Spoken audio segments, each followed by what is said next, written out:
বিশ্বকর্মা পুজোর সকালে রেডি হয়ে গেছি, বেরাবো। আসলে যাচ্ছি হচ্ছে বাবাদের যে বিশ্বকর্মা পুজো হয় প্রথম থেকেই, ছোট থেকেই আর কি সেখানে যাওয়া হয় এই দিনটাতে।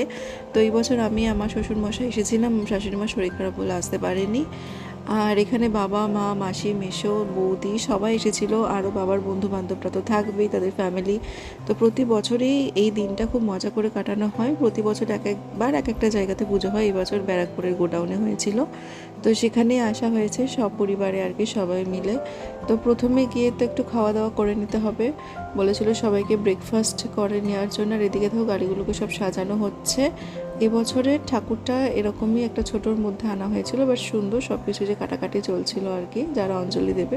বাট আমরা তো দেবো না অঞ্জলি, তো যাই হোক এখানে আগে বললো ব্রেকফাস্টটা করে নিতে, যেরকম লুচি ছোলার মানে বড় ছোলার তরকারি মিষ্টি এইসবই ব্রেকফাস্টে হয়েছিল।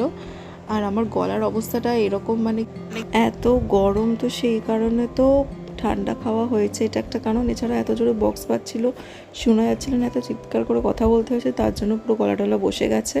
তো যাই হোক এখানে পকোড়া, তারপরে চিলি বেবিকর্ন, এই সমস্ত স্টার্টার তো খেয়েছি। আর একটা হাসির কাণ্ড হয়েছে, সেটা হচ্ছে পুরোহিত মশাইকে, সে যিনি আসার কথা তিনি তো আসেননি, অন্য একজনকে ধরে আনা হয়েছে আর আর এই পুজোতে এরকম একটা ডান্স না হলে আর কি হলো, তাই না? বিশ্বকর্মা পুজো মানে ধরো এরকম ধরো একটা ভাসান ডান্সের মতো। তো যাই হোক এর মাঝেও অনেক কিছু আনন্দ করেছিলাম, সেটা ক্লিপস মিস হয়ে গেছে, প্লাস এদিকে খেতে বসেও ভুলে গেছিলাম ভিডিও করতে। যাই হোক দিনটা ভালোই কাটলো। যদি ভিডিওটা ভালো লাগে অবশ্যই লাইক করো।